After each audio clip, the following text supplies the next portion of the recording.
krus nagpakamatay siya aron ang kaluwasan mangkunta.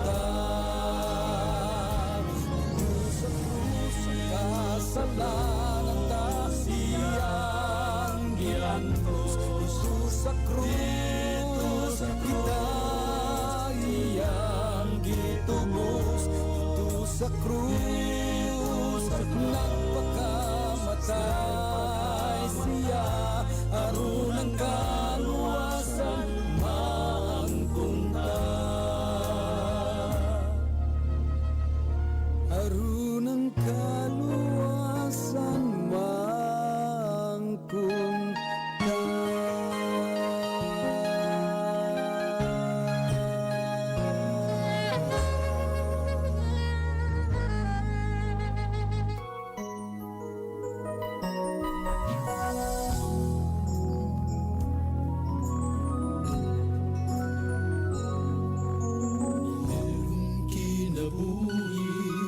Sa Diyos nihatag niya, si Jesus nagpalangsang sa salata.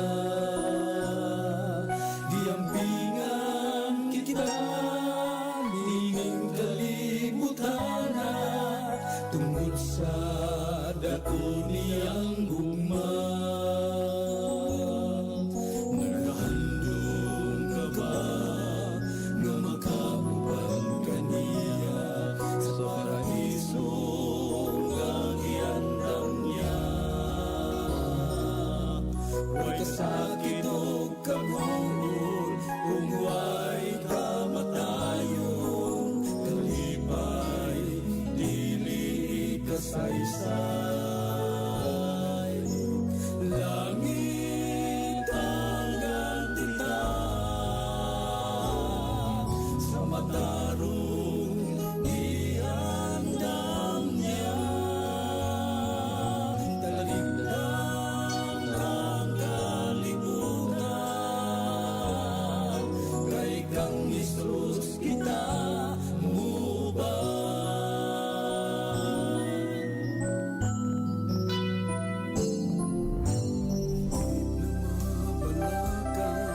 Bisang sulayan ta kay si Kristo ang kadaugan ta.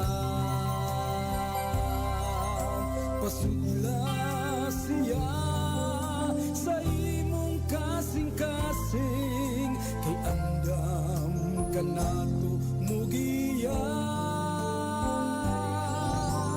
Langit ang gantita sa matarong ihandam niya. Talikdan ang kalibutan, kay kang Jesus kita mubay. Langit ang gantita sa matarong iandam niya. Talikdan ang kalibutan, kay kang Jesus kita mubay.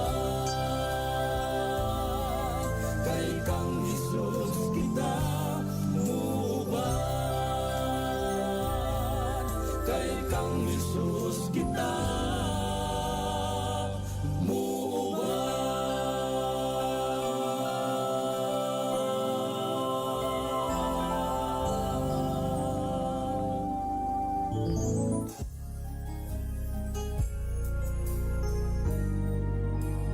Labayng panahon sa imong pagala.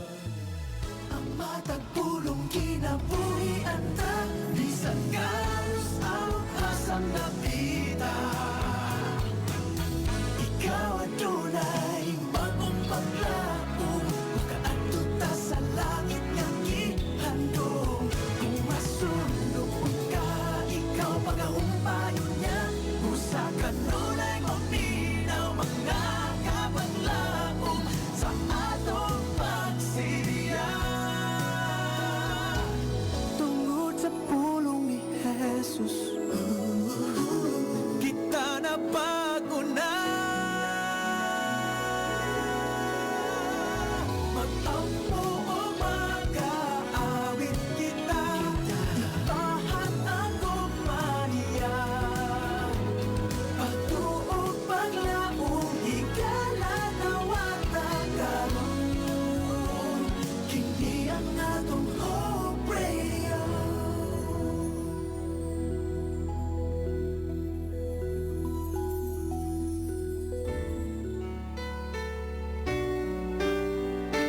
Mga kapaglaom, ania ang programang magahatag kanimo og kadasig paglaom gikan sa balaang kasulatan. Pamalandong sa kabuntagon, matag adlaw alas 5:15 hangtod sa alas 5:45. Dinhi lamang sa imong Hope Radio. Ug karon, ania ang imong kapaglaom.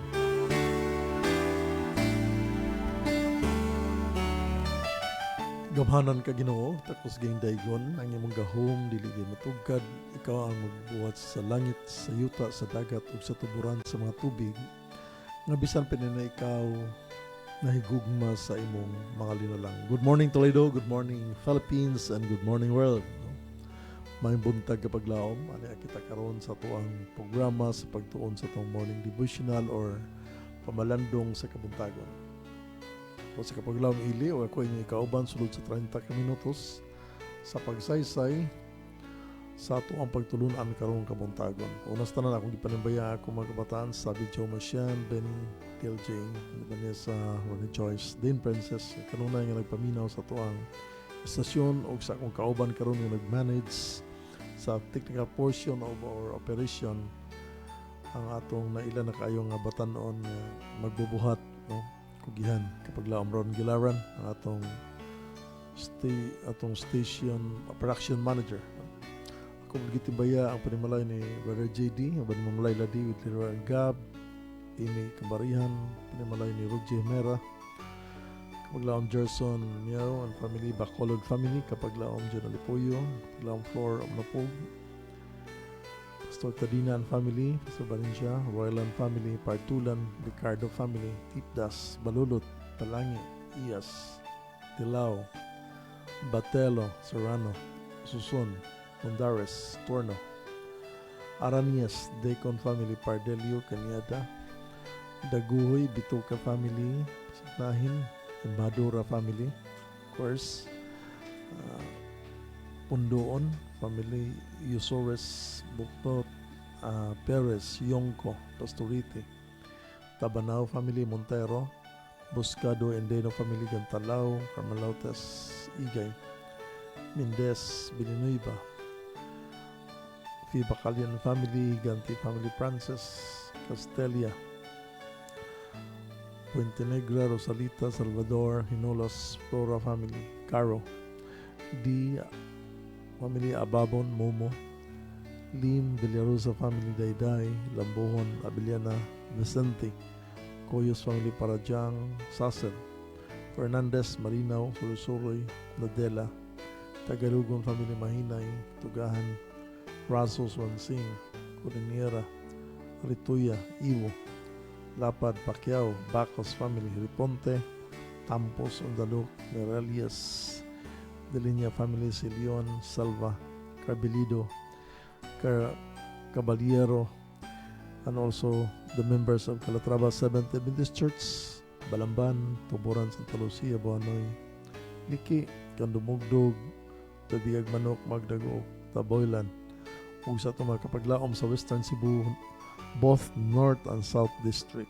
Atong kamingawan, usab ng mga kapaglaom o mga kaanib sa Cebu Federation of Seventh-day Adventist Church. Usab ato ang kaning si Pastor Kuilaw Jonathan Alob, usab ang Buanoy nga makaigsuonan kay galaan nato ug ang mga kapaglaom sa tibok kauman nga maabot sa itong pagsilbiya karong kabuntagon. Karong tuguti ako sa pagbasa sa dugukan nga bersikulo nga makita nato mga kapaglaom sa John 10:9-10. Juan 10:9 to 10 ingon diri, I am the gate. Whoever enters through the will be saved. They will come in and go out and find pasture. The thief comes only to steal and kill and destroy. I have come that they may have life and have it to the full. Indot kayo makapaglaom, no? Siya ang kultahan o niya musulodtan niya o maluwas ta o niya makamatuntag indot nga pasture mahulayanan mo kapaglaom. Ito kami anisya doon na tayo sa kinabuhi nga dayon mga kapaglaom. So ato unang gidapit ang ato mga kapaglaom sa pagduko sa maulo for our opening prayer. Among balaan gamhanan dalaygon na Dios sa nakasikitasan sa mga langit kanimo tamatak na sa pahulay kami kinagaday kanimo Dios tungod kay nakahimo sa kami Ginoo sa pag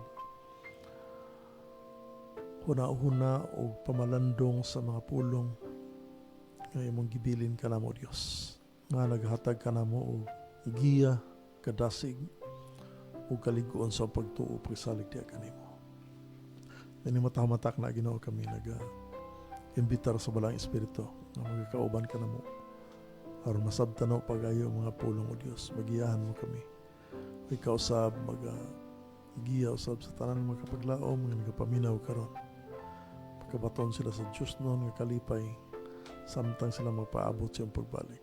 Ginoo akong ginaampo usab sa pinasay ang mga kapaglaom nga dunay problema sa panglawas, problema sa espirituhanon, problema usab sa mga paninapi o sa uban pa mga circumstansya, relationship sa panimalay.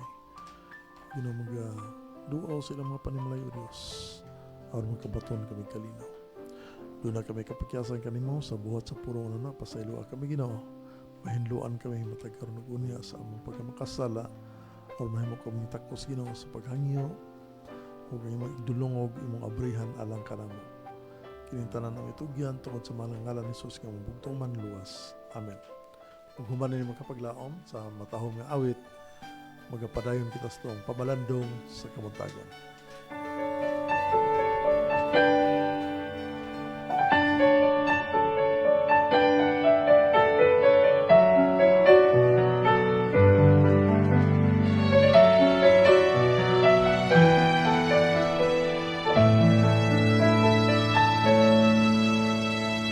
Earthly longings are pushing me away from the life you gave. I wasted so much time. I no longer can contain this void inside. The more it hurts every time I fall. There's no better love who can cure this all. So I'm turning to you, my Lord. Pardon me from all these wrongs. Only your touch can make me whole again. Let your will be done into my life. Let your love sink within. I desire to be with you. Lord, feel my heart's desire of you.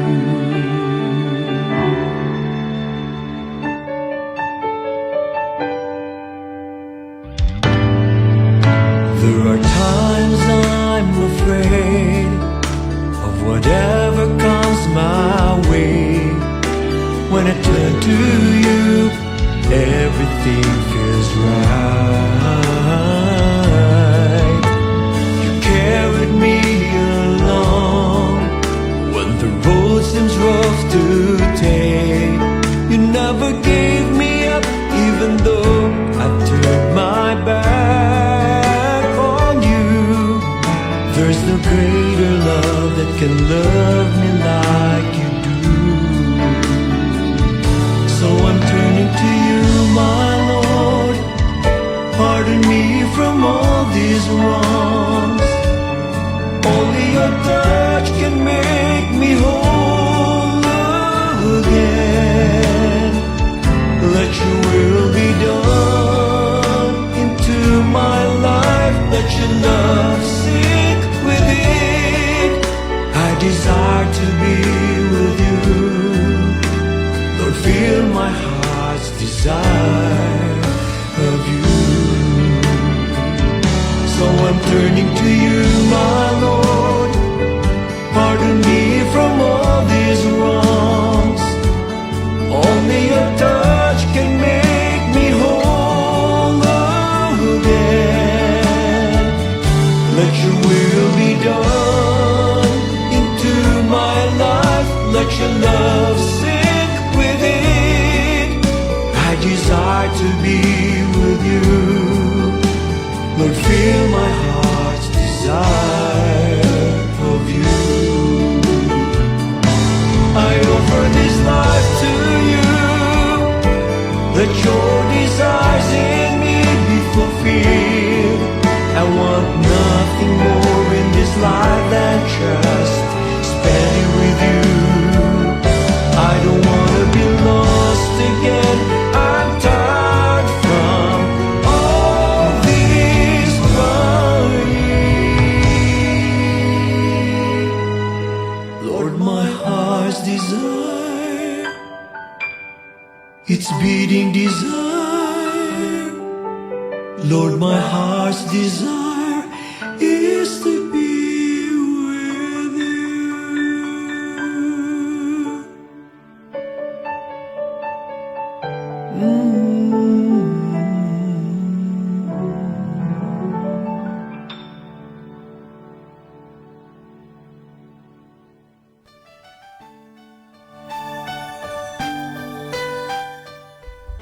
Okay, good morning once again mga kapaglaom. Happy Sabbath ka natunta na, no? Kinindot kay mensahe sa awit nga itong nabati, my heart wants to be with you, Lord. Mao na desire sa itong kinabuhi. Yun ang salmo makaisunan nga gi-utter ni David. Delight yourself with the Lord and He will give the desires of your heart. So nindot kay makapaglaom, no, nga in this worldly atmosphere makapaglaom, doon na tayo handom may tungkol ng Ginoong Hesus. Tungkol kay ang awit na gingon, I desire my heart to be with you, my God. Nindot yun tayo atong ikauban sa Ginoong Hesus ng kinabuhi makapaglaom. No? So sa tanan na ito makapaglaom, mga nagapaminaw karon, kamong gitimbaya makapaglaom, ban sa inyong panimalay, nga unta makabaton ka mo o hapsay sa inyong pagkinabuhi, inyong relationship, nindot kayo makapaglaom. So, happy Sabbath sa tanan nga nagapaminaw usab. Mga pipila na lang ka mga oras makapaglaom, we will be worshiping God in His holy temple. Tungod kay adlaw karon ipapahulay, adlaw nga balaan o adlaw nga gipanalanginan nga ang tanan ng mga Kristohanon adto magasimba sa buhay nga Dios. So this morning makapaglaom, we will be back in a certain history of our beloved Jesus Christ, no? So, usa sa mga Biyernes mga paglaom, karon Marso, gugunhugon sa kalibutan nga this will be the paghinumdom sa kamatayon ni Ginoong Hesus mga paglaom dito sa Kalbaryo sa cross. So, usa sa mga Biyernes nga mangagi mga paglaom, usa sa mga Biyernes, tawag nila na Good Friday sa pagkakaroon. Good siguro kay nakabaton ta kaluwasan tingon ato pero di lalim sa atong buhay nga Dios mga paglaom, no? So, usa sa mga Biyernes nga nang labay sa kalibutan makapaglaom, 3 crosses stood on Golgotha. So dunay tulo ka cross. O nga to aron mga kapaglaom nga pagtuon may tungod kini sa the arrogant and humble, no? Nga tong key text mo to itong gibasa ka ganiha, no? So kining tulo ka cross makapaglaom nga tindog dito sa Golgotha, Jesus hung on the middle cross, willing to take the punishment we deserve. So willing siya makapaglaom nga mudawat sa punishment nga dili angay kaniya kundi para unta kanato, no? On the other crosses hang 2 thieves condemned to die with their own crimes. Naapod siya tapad nga duha ka buok, no? Ingnan sa dunay nga na sa mga radyo sa drama pero sa balang kasulatan makapaglaom wala gyud na sila hinganli, no? So naa didto ang duha ka thieves man yung makapaglaom, kung thieves ra kawatan ra, no? But they are condemned to die because of their own crime.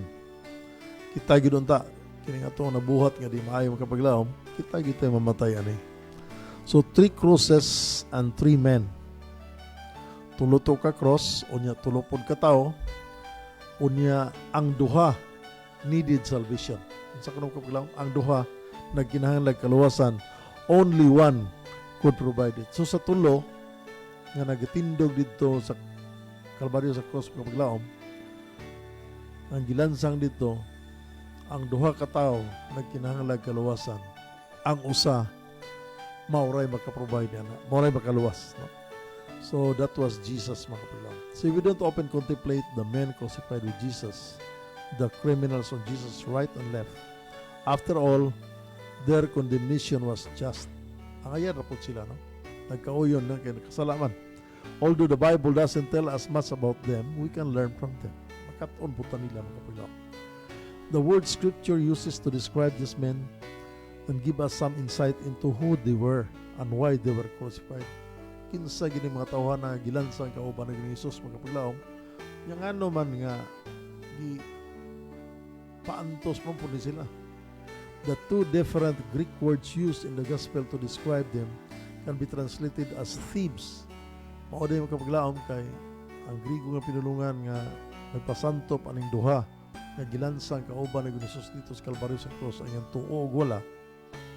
I-describe kini sila nga gi-translate as thieves, kawatan, robbers, mga tulisan, criminals, mamatay tao, malefactors, revolutionaries and rebels.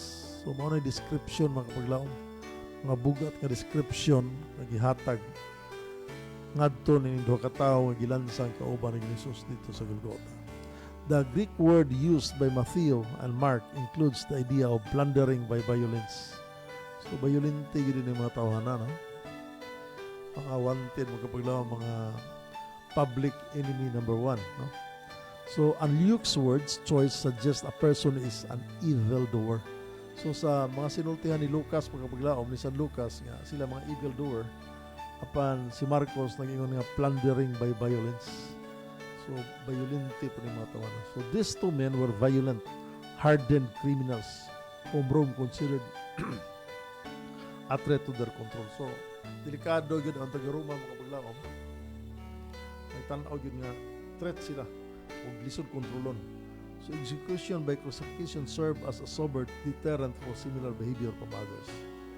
Muna nga, sa ilang panahon, ilansang yun sa cross ba? Roman citizens and the upper classes were usually spared this cruel and torturous form of judgment. But some dili pod ganahan ang gitawag na death penalty makapaglaom. But Rome used it freely with slaves, the lower classes, and especially those deemed means to Roman rule or the social order. So sa ilang panahon makapaglaom, looy kayo, di man good balance ang mga pagtagad sa pagtawa. Mabitan na sige ni Jesus ng ari yun nga, laban dito sa mga kabos makapaglaom. So kikiniunta mga grabe kayo nga punishment, death penalty makapaglaom. Sa una sa mga Roma, lower class na, para sa lower class. So, low ay kayo taon ang mga kabos, ang mga pobre kayo magpaglaom. So, kayo mo-undergo sila ng torturous form of judgment. Yung ilansang ka dito sa Kalbaryo sa cross. Okay? So, ingon diri, all four Gospels mention the thieves. But Matthew, Mark, and John only tells us that they were crucified along with Jesus. So, si Matthew, si Mark, o si John, nag-ingon lang, gilansang kauban ng Jesus. Pero ang usa ang Lucas mga paglaom mao ray nagsulti nga unsa kini sila mga kawatan. Only Luke records the interaction between the criminals and Jesus. Since we don't know their names, we'll call them arrogant and humble. So wa man gud gibutang sa balang kasulatan ng ilang ngalan mga paglaom. Kuno ato lang ni sila hinganlan og si arrogant og si humble, no? So may kanindot ani mga paglaom kay bisag puro na sila criminal. Kung na sila nindot nga description mga kapaglaom, no, ang atong writer nga si arrogant o si humble, to keep them straight. By law, sa balaod mga kapaglaom, ang gitawag arrogant and humble deserve their fate. Ang ayan sila nahitabo, silang ilansang sila sa cross. Ang ayan kay mga maldito magining matawanan. Their sin earned them both a brutal physical death and an eternal spiritual penalty. So di lang gani kay physical, kundi eternal spiritual penalty pag yun ta. Kay mao man itong ikalisangan ng kapaglaom jud kanang dili ta magkabaton sa kanang gitawag spiritual penalty ng kapaglaom. Actually nabayran na ni Jesus. The wages of sin, ingon to Roma uson, for the wages of sin is death, but the gift of God is eternal life. So kung makita nga nabayran na gyud ni Jesus, wa na unta tay bayranan magkapaglaom. Apan kung gusto nyo ka mo enjoy sa penalty, so magpadayon ka sa paghimo og mga dili maayo. magpadayon kag himo sa mga kadautan mga kapaglaom, magpakasala kung gusto jud kang mo-enjoy sa death penalty sa katapusan mga adlaw. But Jesus paid it. No? Gibayaran na gyud ta ni Jesus dito sa Kalbaryo sa cross. Jesus did not deserve the penalty they received, but he hung in their midst. Just as the prophet Isaiah foretold us, just the Father purpose, no? Tungod sa tuyo sa amahan.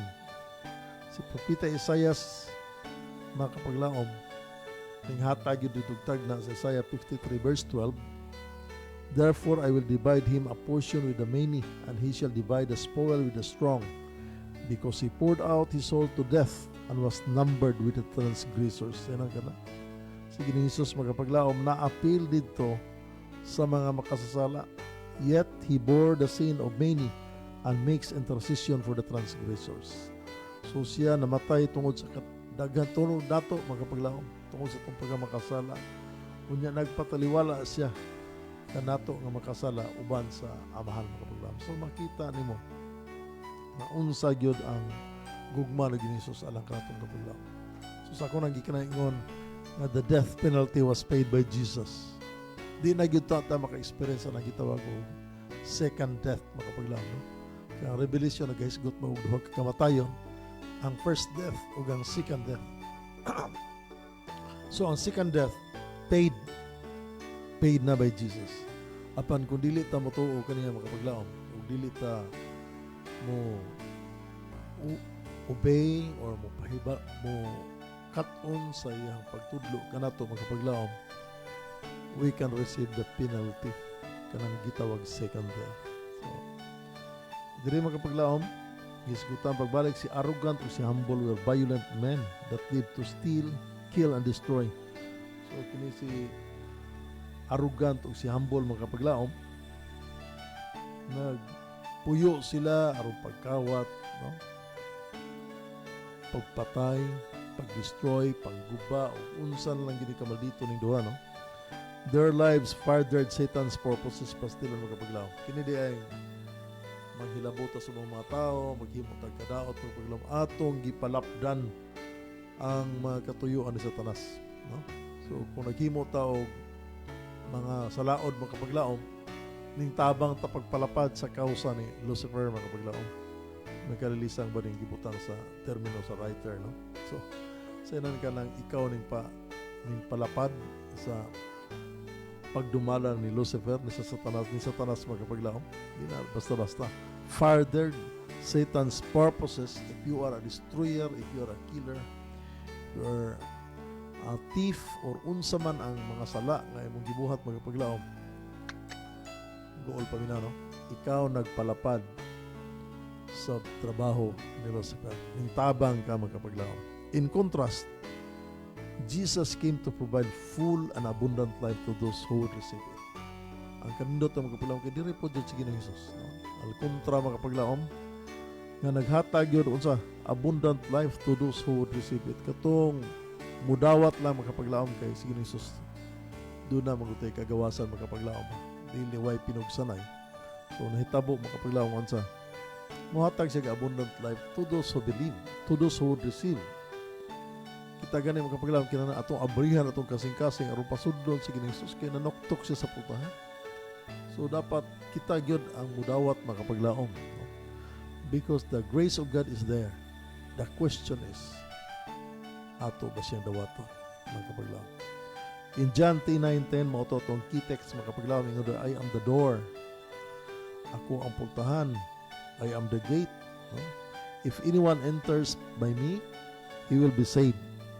Sinan ka na makapaglaom. Kung dunay mo sulod sa ganghaan kung gioper, maluwas siya. And will go in and out and find pasture. Sinan ka na. Kanindot makapaglaom. Go in and out and find pasture. When you speak of pasture makapaglaom, naa sa the Lord's Psalms 23, the Lord is my shepherd, I shall not want. He maketh me to lie down in green pasture. So sa kanakapahulayan o sa kaabundansya ng lugar, kanay mga pagkaon, ay tubig magpaglaom, kumplito na siya, complete shelter. And Jesus is offering that. I-offeran kita na makapaglaom. Nga makabatong tag kinabuhi nga yahay ba? green pasture yun. No? But the thief comes only to steal and kill and destroy. Apan ang mga kawatan, mangawat, mapatay, mo destroy, mohimo o dili maayo. Maura na lang gibuhat mga paglaom. Apan ingon si Ginoong Hesus ay sa tumoy ni I came that they may have life and have it abundantly. Indot ka mga paglaom. Apan si Ginoong Hesus maura man ang solution. Jesus is still the answer mga paglaom. Sa tanan nga furtherance sa ni Lucifer sa iyang pagpalapad sa iyang atake sa kalibutan mga paglaom, Jesus was there to provide. He came that we may have life and have it abundantly. So Jesus offered abundant to all, even to arrogant and humble. Bisan ni arrogant gihinganlan man to duha nga makapaglaom sa tong writer katong duha ka tawo nga gilansang sa cross nga si arrogant o si humble. But arrogant fragrantly rejected it. His response rejected the crowd, the soldiers. No, reflected the crowd, the soldiers. Meaning to say makapaglaom, ang iyang pagbugal-bugal ng Hesus, ang iyang pagtandog ng abi kanaog diha sa cross ug luwas sa minya, luwas sa pud mo kaugalingon, no? Mao man ay gisulat sa mao na gisulti ni arrogant makapaglaom. Ug kato ning reflect ngadto sa crowd, bisan ang crowd makapaglaom nga naminaw dito sa paglansang ni Hesus. Nangatawa ang mga sundalo, nangatawa makapaglaom ning apil o bugol-bugal. And the Jewish leaders gathered around the foot of Jesus' cross. Tanan nga mga tao dito mostly gawa sa itong mga babae makapaglaom nagbugal-bugal ng Jesus. Tungod kay ning reflect ang arrogant, grabe din ni manakod makapaglaom. Ginamit ang arrogante kang pagkatao, hambugiro kang pagkatao. Makatakod man po diya. No? Oh. So like them, he suffered from spiritual blindness. So siya makapaglaom katong hitabo itong mga tawhana, the crowd, the soldiers, and the Jewish leaders, they have spiritual blindness. Wa nila makita unsa ang gibuhat ng Jesus kapag luwas kanila. He failed to see the truth that hung before him. Pastila, no? Nahagbong siya magkaroon, na sipyat siya, na failed siya sa kamatuuran nga naay gihang kaniya ng kamatuuran sa atubangan. But humble, o katong usaha bang paglaom, itawag to sa writer nga si humble, gladly and graciously accepted the life Jesus offered. He acknowledged his sin, namindot yan, yang ila ang iyang sala makapaglaom, recognized the power and authority of Jesus, indota, no? And asked Jesus to receive him as a citizen of his kingdom. Perting indota makapaglaom. Jesus extended mercy and grace to this humble, repentant thief. Mo'y kanindot magpaglaom. Wa agyud na badugayag tubag di Ginoong Hesus magpaglaom. Immediately sa diha midawat ang maong si humble, usa sa mga gitawag diri sa tong writer nga si humble makapaglaom. Unsa man ni-recognize siya siyang sala, unya ni-recognize siya sa gahom o sa authority of Jesus. O nihangyo siya nga mahimong citizen sa iyang gingharian. Jesus immediately extended mercy and grace to this humble repentant thief. Makapaglaom. Leksyon din na to. Kung kita magpaubos ng kagalingon, niya maghinulsol ta makapaglaom, maduol ta na Ginoong Hesus ato siyang tawgon makapaglaom. We will surrender ourselves. Jesus promised humble that with his physical death, he would be welcome into paradise, the eternal dwelling place of the righteous. Kanindot makapaglaom, no? Nga diha-diha, gidawat siya na Ginoong Hesus makapaglaom. O gipramisan o eternal dwelling alang sa mga matarong. This violent evil criminal was made clean and new in Christ. Ang kanindot na bago siya sa iyang kinabuhi o siya magkabaton sa kinabuhing walay katapusan. Magpili kita ni kabutagon. Nabilong ba ta? Sakop ba ta ni Mr. Arrogant or sakop ba ta ni Mr. Humble makapaglaom? Kaya si Mr. Humble ning dawat ni Ginoong Hesus dito sa Kalbaryo sa Cruz. Since wala na tayo igong panahon makapaglaom, akong salamatan ang tanan nga nagapaminaw karon ning kabutagon makapaglaom. Unya usab ang ato ang mga listeners karon. Good morning Ma'am Fee Bacalian, happy Sabat diha, no? So kanunay gini siya nagapaminaw. Tuwa karon sa Bohol, ma'am. Oh, very good, no? We have also Ma'am Monet Katani Yongko, one of our officers sa ato ang adto makapaglaom, no? Ug sa Parl nga taga Buanoy, no? Uban sa iyang bana nga si Brother Yongko. Uban si Ruel Cabante usab. Good morning diha. kapaglaom Brother Ruel uban sa kong panimalay, no? Sab sa to ang mga nagapaminaw karon makapaglaom nga nagasubaybay si kapaglaom Joy Zelmutia, si kapaglaom Ruel Cabante, may kapaglaom Rosalie Sasel, no?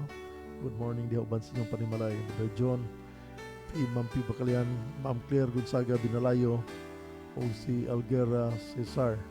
Salamat kayo sa inyong aktibo nga pagpaminaw sa tuang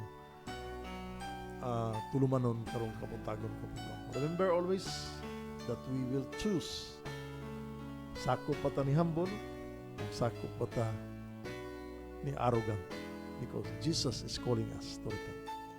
Okay? So kini si kapaglaom ili nga magaingon ang Dios ng pagkinabuhi modangat sa kaluwasan gikan ni Kristo Jesus ug atong maangkon ang kinabuhing walay katapusan.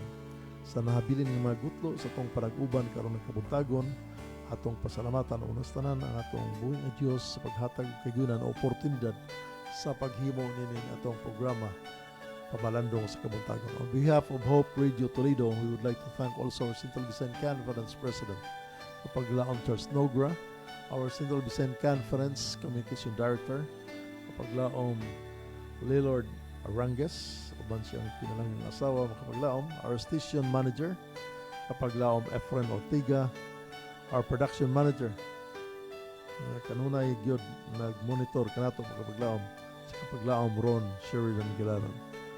Uban sa tanang mga makugihon nga media missionaries, sa tanang nga mga paglaom sa inyong makarunayong pagsuportar sa atong istasyon. Good morning kaninyo mga kapaglaom ug happy Sabbath. Ug karon atong idukot ang mga ulo for our closing prayer. Among balaan gamhanan dalaygon ni Dios anak kita saan sa mga langit. Ini mataw magkamuntagon Ginoo among natun-an ang imong mga pulong o Dios.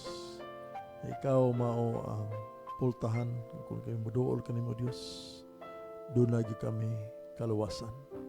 Salamat sa pag-offer sa imong kinabuhi Ginoo. Alang kanamo, namatay ka dito sa Kalbaryo sa krus tungod sa imong gugma alang kanamo. Ug dunay duha ka tulisan kauban nimo Dios, si arrogant ug si humble. Hinaot Ginoo, na kami Ginoo makaambit sa pagkinabuhi ni Mr. Humble. Kabaton kami Ginoo pagpaubos sa mong kagalingon, maghinulusol kami Ginoo matag karon ug unya. Ug among kinabuhi Ginoo malinain diha kanimo aron ikaw magaandam og langitnon nga puloy-anan alang kanamo. Sa pinasaya kong ginaampo sa Dios ang mga kapaglaom namo sa ilang mga panimalay, dunay gipamati sa panglawas kung ginaampo sila Dios. Daghan nga dunay gibati sa among panglawas Ginoo. Ayuha sila Dios. Ikaw ba namo sila pagsimba karon. Usab Ginoo ang among mga ministries, jail ministries. Inaot nga kini mabalampuson ang mga plano sa ASI alang sa paghimo sa mga dagkong krusada usab sa among PARL, sa among ADPRO. Adunay handom Ginoo sa dawat Ginoo ug nahamiling kalag alang sa pagpangalagad kanimo. Bendisyon ang mga plano Dios sa mga leaders nini. Labi na sa among distrito, mao ta Ginoo makabaton kini og kalampusan. Sa ginaampo Dios, ang ta magabendisyon ka kanamo ning adlaw, ang pagkabalaan nini mo kini ma-experiensyahan ug ang mga panalangin niini. Labi na gyud sa pagkamalipayon isip mga Kristiyano. Busan ning kabuntagon ni Dios kung nagatugyan kanimo sa tanan mo mga desires sa mga kinabuhi. Naunta Ginoo makabaton ang mga kapaglaom og kalipay sa pag-alaga diha kanimo Dios. Tungod kay ikaw magaprovide sa desires sa among mga kinabuhi. Salamat o Dios sa imong pagpatalinghog sa among mga pangaliupo o ikaw magahatag og kapasayloan sa among mga sala. Sa buhat Ginoo sa pulong ug nauna. Kabaton kami nini o mabago kaming tao karon ug hangtod sa mga adlaw o malabot labi na sa imong pagpadayag usa kami sa makapanunod sa gingharian nga walay katapusan ug sa kinabuhing dayon. Among gitugyan sa mga ngalan ni Jesus nga among bugtuman luwas. Amen. Ug samtang kami magapadayon sa pagsibya sa mensahe sa paglaom nga si Ginoong Hesukristo mobalik.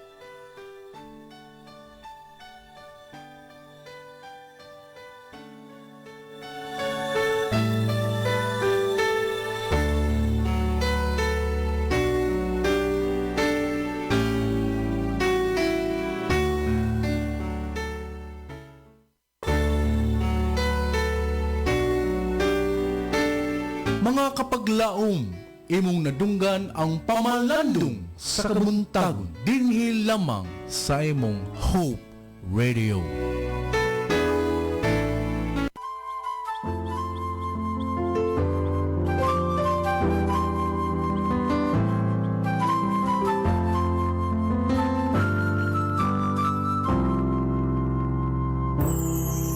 Mga pagsulay sa kinabuhi mo,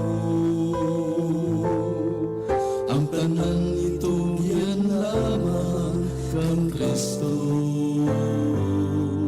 Ang mga kasakitan na imong giyagian, itong yan sa Diyos